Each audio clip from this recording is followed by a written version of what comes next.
من پشت درم تو شیشته‌ای در خانه، بیرون تو برآمدی تنم جانانه، یک بوسه ندادی به منی دیوانه، ای فند و فریبی تو بدی میمانه.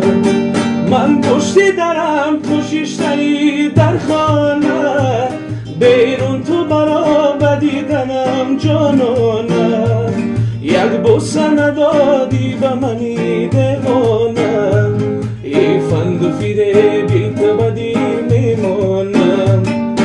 خب خب خب نگار جان آمده، به دیدار آمده، ما بچه تاجیک به شکار آمده، ما بچه تاجیک به قرار آمده.